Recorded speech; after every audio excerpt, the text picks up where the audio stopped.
This is why you need to stay with us. The Shocking Endeavours channel is your gateway to the unknown. Hit that subscribe button if you dare. Like and comment with your own spine-chilling stories. Share the fear with friends. And don't forget to ring the bell for more bone-chilling tutorials. Stay tuned if you can handle the terror.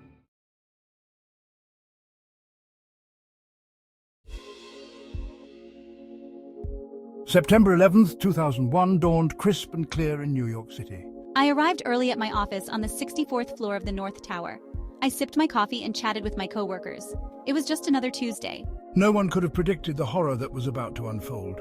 At 8:46 a.m., everything changed. A deafening boom shook the building. My coffee mug crashed to the floor. Papers flew everywhere. People screamed and ran for the exits. Some said to stay put, others urged evacuation. As I reached the stairwell, I heard more explosions. The building swayed sickeningly. Debris rained down outside the windows. Terror gripped my heart as I realized we were under attack. I took a deep breath and started down the stairs. The stairwell was a scene of barely controlled panic. I tried to stay calm. I gripped the railing tightly. After descending 10 floors, they hit a roadblock. Thick smoke billowed up from below. My eyes stung from the smoke. My lungs burned with every breath. We huddled near the windows and waved frantically, hoping to be seen. The air grew hotter by the minute. Smoke seeped under the doors. My phone wouldn't connect. I couldn't reach my family. Time seemed to stand still in that smoke-filled office. Minutes felt like hours. I prayed for a miracle. But as the smoke thickened, hope began to fade.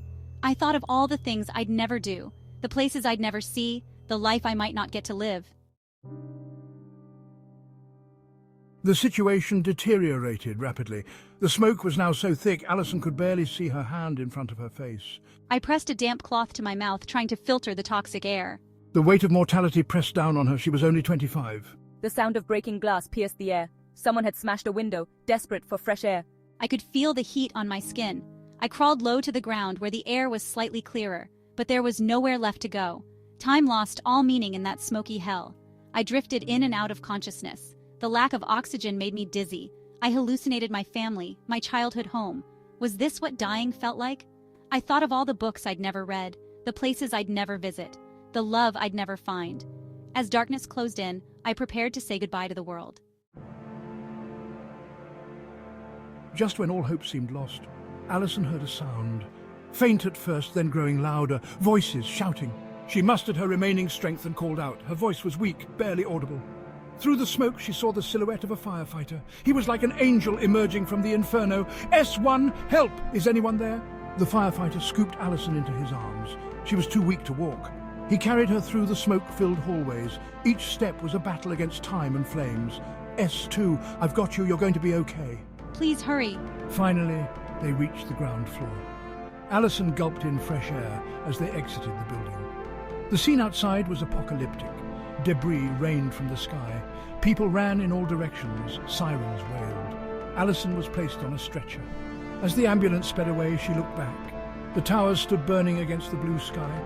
It was an image that would haunt her forever. At the hospital, Allison was treated for smoke inhalation and minor burns. She was one of the lucky ones. As she lay in the hospital bed, the full weight of what had happened hit her. She had stared death in the face and survived. But so many others hadn't been as fortunate.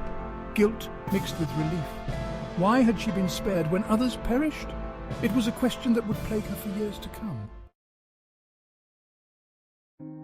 The firefighters who saved Allison and others that day were true heroes. They ran into a burning skyscraper when everyone else was running out. He saved my life and then went back in. Why him and not me? In the days and weeks that followed, Allison struggled to come to terms with what had happened. She attended memorial services for co-workers and friends who didn't make it out. The city was in mourning. I can't stop thinking about them, the ones who didn't make it out. It's like I'm still there in that smoke-filled office. Allison was haunted by survivor's guilt.